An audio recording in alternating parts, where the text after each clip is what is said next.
আমরা আছি খুলনা জেলার ফুলতলা উপজেলার মশিয়ালী গ্রামের ফারাজি পাড়ায়। আমরা ইয়াসিন ফারাজির যে নিজ উদ্যোগে যে ব্যক্তি উদ্যোগে যে হাঁসের খামার করেছে, আমরা সেই হাঁসের খামারে উপস্থিত হয়েছি। আপনাদেরকে আমরা এখন দেখানোর চেষ্টা করব ইয়াসিন ফারাজির সেই হাঁসের খামারে সে কি কি প্রজাতির হাঁস পালন করছে। আমি আগে একবার খামার করেছিলাম 600 হাঁস নিয়ে। তো গেটটা ওই ঘরটা ভেঙে গেল, ভেঙে যাওয়ার পরে আমি হাঁসটা বিক্রি করে দিলাম। এখন এই ফিরে আবার 1300 উঠেছি। আজ এই 45 দিন।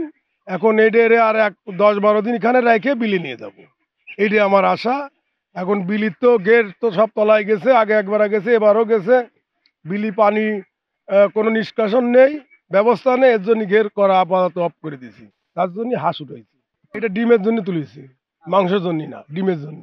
এরপরে যদি আমি উদ্যোগ মানে ভালো কোনো সহযোগিতা পাই, এরপরে আমি মানে গোশের জন্য করবো, মাংসের জন্য করবো। এই যে 1300 হাঁস আমি নিজে রেখে ডিম পাড়াবো।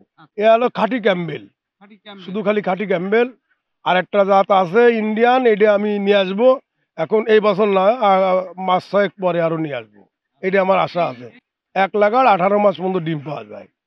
তারপরে 18 মাস ডিমের পরেও পাওয়া যায়, তারপরে আজ 2-3-1-1.5 মাস রাখতে হয়, মানে খাওয়ায় রাখতে হয়। তারপরে ফিরে আবার ডিমে ফিরে আসে, তাতে আর রাখে না, বিক্রি করে দিয়ে ফিরে নতুন মাল। আমাকে ফুলতলা উপজেলার মধ্যে এই হাঁস খামার কেউ করে না, একটা কষ্টের কাজ, তা কেউ করে না। এর পরবর্তী ধরেন আমার কাছে আসলি 2-1জনের বলতেছি আমি, এই করলি ভালো হবে, তুই 200 করে কর। একজন আমাকে বিলি করতে চাইছে, সে 500 করে করতে চাইছে। আমি এরা মানুষেরা বলতেছি 1300 পুষিতে আমি জানো মানে 5-6 হাজার পুষতে পারি, এরকম কোনো একটা লোন মনের ব্যবস্থা করে দে, তাহলে হয়তো আমি এই খামার আরো বড় করতে চাই।